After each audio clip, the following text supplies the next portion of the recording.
ล็อกลายยศยาตั้งเป็นลีใหม่สูงพี่น้องเขาขนอตอนดาวันเมื่อได้เข้ามาเรียบเห็นกว่าจอมกันเกี่ยวเลยลองล็อกลายยศยาตั้งเป็นลีเนี่ยคณะมีพี่น้องเขาตั้งนำตั้งหลายขนอย้อนมาตั้งคอมเมนต์ว่าให้หาพันพองในข่าวก็ย้ำให้ลงปานเอาขนอกล้วยหนาว่า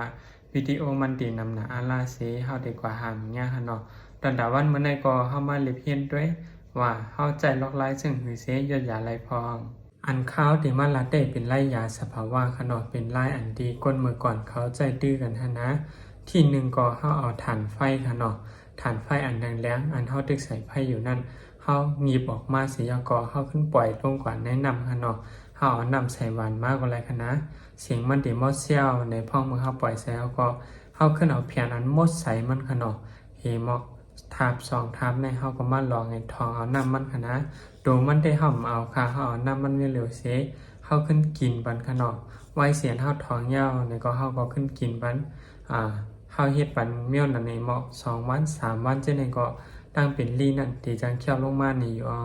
ล็อกไล่ที่2ได้เข้ากว่าหามาทรายค่ะเนาะทรายจึงคือก็ไล่ทรายจอมหวยจอมพองก็ไล่ค่ะเนาะไฮเม็ดมันทำใหญ่อีกก็ไล่ค่ะนะเอาทรายนั้นมาโคค่ะนะเข้ามาโคเสียก็สามารถมันไม้เย้าในก็เข้าก็ขึ้นกว่าเอาน้ำใส่เสียก็ขึ้นทองเอาน้ำมันแทงก็อย่างกันค่ะเอาแผ่นมดใส่ขนอดทองปานีหมอก2-3 กรัมเข้าก็ขึ้นกินบันค่ะนะอันในก็จางเฮ็ดหายแค่ไรในอยู่กล้วยหนาทรายนั้นเขาเอามาล่างเข้มสุกเข้มอย่าให้มันมีลิ้นหนะเขามาทองเสียก็ขึ้นกินพันข้างนอกเขากินปันมือมันตึกอุ่นๆในนึงแค่เด็กแคมหนะมือน้ำมันตึกอุ่นๆข้างนอกตีถ่านไฟนั่นก็เหมือนกันค่ะ